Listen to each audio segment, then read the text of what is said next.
இந்த கொஸ்டினை நம்ம எப்படி ஈஸியாக சால்வ் பண்ணலாம் அப்படின்னு பார்க்கலாங்க. இங்கே வந்து என்ன சொல்கிறாங்க, 10 லிட்டர் கொள்ளளவு இருக்கிற 3 பாத்திரங்கள் எடுத்திருக்காங்க. அதில் பாலும் தண்ணீரும் குறிப்பிட்ட ரேஷியோவில் இருக்குது அப்படின்னு சொல்லிட்டாங்க. இப்போ இந்த பாத்திரத்தில் உள்ள கலவையை பெரிய பாத்திரத்தில் ஊற்றுறாங்க அப்படின்னா, அந்த பெரிய பாத்திரத்தில் கிடைக்கக்கூடிய பாலுக்கும் தண்ணீருக்குமான விகிதம் ரேஷியோ எவ்வளோ அப்படின்னு கேட்குறாங்களா. இப்போ இதில் நம்மளுக்கு முதல் லைன் தான் ரொம்ப முக்கியம். 10 லிட்டர் கொள்ளளவு கொண்ட 3 பாத்திரங்கள் அப்படின்னு சொல்கிறாங்களா. அப்போ 3மே 10 லிட்டரில் இருக்குன்னு அர்த்தமா? 3மே 10 லிட்டர்னா என்னங்க? 3மே ஒரே அளவில் இருக்குது அப்படின்னு.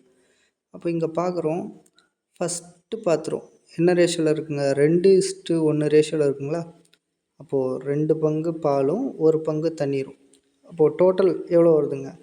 டோட்டல் 3 யூனிட் இருக்குங்களா ஃபஸ்ட்டு பாத்திரம். செகண்டு பாத்திரம் எவ்வளோ இருக்குங்க? 3:1. அப்போ கூட்டினா எவ்வளோ வருது? 4 யூனிட் வருதுங்களா. அடுத்தது 3வது பாத்திரம் 3:2 ரேஷியோவில் இருக்குங்களா. அதை கூட்டினா என்ன வருதுங்க? 5 யூனிட் வருதுங்களா. ஆனால் அவங்க என்ன சொன்னாங்க? 3மே 10 லிட்டர் கொள்ளளவு கொண்ட அப்படின்னு சொன்னாங்களா. 3மே ஒரே மாதிரி இருக்குதுன்னு சொன்னாங்களா. ஆனால் இங்கே அப்படி இருக்கா அப்படின்னா இல்லை, 3மே வேறு வேறு இருக்குது. ஸோ இதுக்கு நம்ம எல்சிஎம் எடுத்து 3மே ஒரே மாதிரி கொண்டு வரோங்க. அப்போ இதுக்கு எல்சிஎம் எடுத்தால் என்ன வரும்? 3 4 12, 12 5 60 வருங்களா. அப்போது ஒரு பாத்திரமும் 60 யூனிட் இருக்குது. இவங்க 3 பாத்திரத்தை சேர்த்து தானே ஒரு பெரிய பாத்திரம் உருவாக்க போகிறாங்க. அப்போ மொத்தம் எவ்வளோ குவான்டிட்டி வருங்க? 3 × 60 180 யூனிட் வருங்களா. அப்போ நம்மளுக்கு பெரிய பாத்திரத்தோட அளவும் 180 யூனிட் தானே இருக்கும். ஏன்னா 3 பாத்திரத்தை சேர்த்து தான் உருவாக்க போகிறாங்க.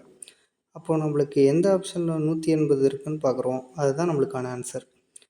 இப்போது ஏ ஆப்ஷனில் 180 இல்லை, பி 180 இல்லை, சி 180 இல்லை, டி மட்டும்தான் 180. தேங்க்யூ.